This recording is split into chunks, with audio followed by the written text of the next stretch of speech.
I want to talk about the kind of public-private partnerships, technology, information sharing, and public education that I believe are necessary at all levels to achieve our aims.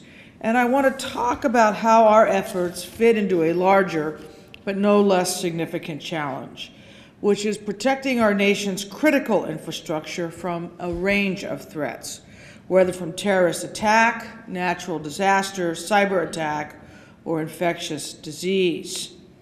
So I know that over the next 3 days, you will delve into many of the technical and organizational aspects of this difficult issue. But let's step back just a bit and talk about IEDs as one very serious threat among a range of threats we face from terrorism and radical extremism.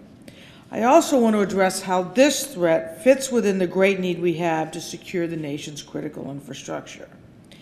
Now, there are often a lot of terms of art and jargon used in this field, but we shouldn't necessarily assume that everyone is comfortable with all of it.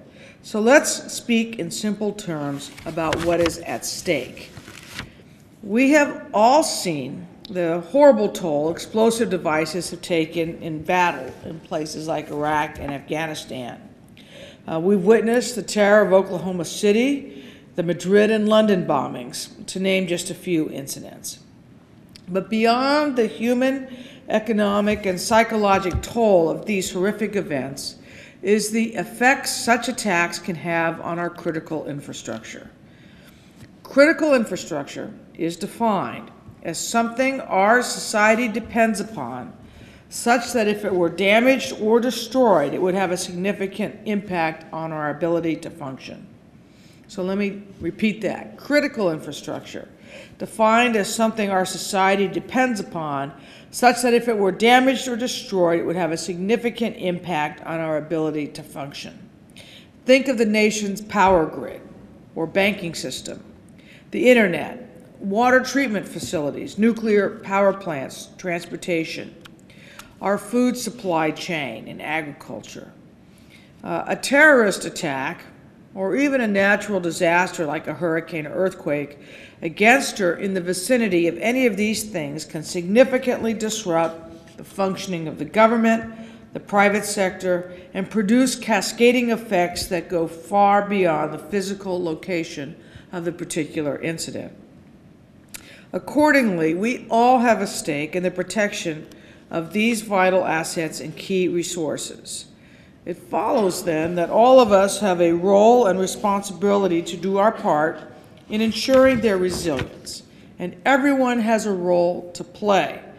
Government, private sector, nonprofits, communities, individuals. At DHS, we have been saying again and again that making our nation more secure and more resilient is a shared responsibility. No one government department can do it all. As individuals, we need to exercise a greater sense of vigilance, to say something if we see something, and a stronger commitment to the preparedness of our families, communities, and businesses. This means all of us having an awareness of what to look out for, of how to spot suspicious packages or individuals, of whom to call in emergencies. Now let me talk about the department's exact role. As members of government, we have a major role to play in making our nation more ready and resilient. Indeed, this is the central mission of the Department of Homeland Security. But at DHS, we also know that we are not the team. We are part of the team.